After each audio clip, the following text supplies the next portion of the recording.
ఆలోచిద్దాం, ఆశీర్వదిద్దాం. ఉమ్మడి నల్గొండ, ఖమ్మం, వరంగల్ పట్టభద్రుల ప్రశ్నించే గొంతు తీన్మార్ మల్లన్నకు మొదటి ప్రాధాన్యత ఓటు వేసి గెలిపిద్దాం. కోసం మాట్లాడడానికి ఇక్కడికి వచ్చేసాము. ప్రముఖ వ్యక్తి తీన్మార్ మల్లన్న గారికి, అలాగే సిపిఎం సిపిఐ పార్టీ నాయకులకి, అభిమానులకి, కార్యకర్తలకి, అలాగే ఇక్కడికి విచ్చేసిన పాత్రికేయ మిత్రులందరికీ కూడా పేరు పేరున శిరస్సు వచ్చి నమస్కారాలు తెలియజేసుకుంటున్నారు. మరి ఈరోజు మనందరికీ తెలుసు, తీన్మార్ మల్లన్న గారు అంటే ఆయన కేవలం ఒక వ్యక్తి కాదు, ఆయన ఒక శక్తి. ప్రశ్నించే గొంతుక అంటే నిజమైన అర్థం ఆయన. ఈరోజు ఆయన అసలు పేరైన నవీన్ కుమార్ ఎంతమందికి తెలుసు మనలో? నిన్నటిదాకా నాకు కూడా తెలియదు. తీన్మార్ మల్లన్న అంటేనే తెలుసు. మరి మనకు ప్రతి సమస్య మీద ఆయనకు అది ఇది కాదు, ప్రతి సమస్య మీద అవగాహన ఉంది.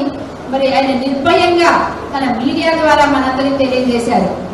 ఆలోచిద్దాం, ఆశీర్వదిద్దాం. ఉమ్మడి నల్గొండ, ఖమ్మం, వరంగల్ పట్టభద్రుల ప్రశ్నించే గొంతు తీన్మార్ మల్లన్నకు మొదటి ప్రాధాన్యత ఓటు వేసి గెలిపిద్దాం.